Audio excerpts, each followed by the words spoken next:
நீ அப்படி என்று விரலை காட்டினால் உன்னை பார்த்து 4 விரல்கள் காட்டும். ஸோ அடுத்தவர்களை வந்துட்டு தவறுதலாக, நக்கலாக இந்த மாதிரிலாம் பேசுறதை விட்டுட்டு அவர்களுக்குள் இருக்கக்கூடிய திறமைகளை பாராட்ட முயற்சிங்க.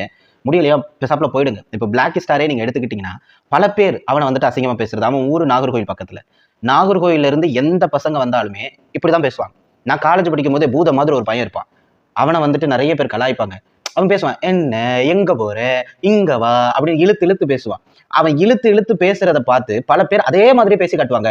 இப்ப இந்த ஏலே நோட்டு எங்க அந்த பையன் அப்படி கேட்கறானா, இவனுங்களும் திருப்பிட்டு ஏலே நோட்டு இங்க இருக்கு அப்படின்னு கலாய்ப்பானுங்க. அப்போ அந்த கலாய்க்கும் போது அவன் முகமே சுண்டிடும். இப்படியெல்லாம் வந்துட்டு இழுத்து இழுத்து பேசுறதுனால நம்மளை இப்படி தப்பா பேசுறாங்கன்னு அவன் எவ்வளவோ திருத்தம் பண்ணி பார்ப்பான். பட் மதர் டங்லாம் ரொம்ப சிரமங்க. அதெல்லாம் எப்படி பேசினாலும் வெளி வந்துடும். அவன் இங்கிலீஷ் பேசினா கூட அப்படிதான் இருக்கும். ஸோ அந்த ஊருடைய அந்த பாஷை அப்படி. நீங்க வேணா போய் பாருங்க. இல்ல உன்னை நான் அப்படித்தானே சொன்னேன், நீ இங்க வந்து இன்ஸ்டாகிராம்ல ரொம்ப அழகா பாடி ஃபிட்னஸா இருக்கக்கூடிய பல ஆர்டிஸ்ட் கூட அந்த நாகர்கோயிலினுடைய அந்த மண் வாசனை அவங்க பேச்சுல அப்படியே வெளிவரும்.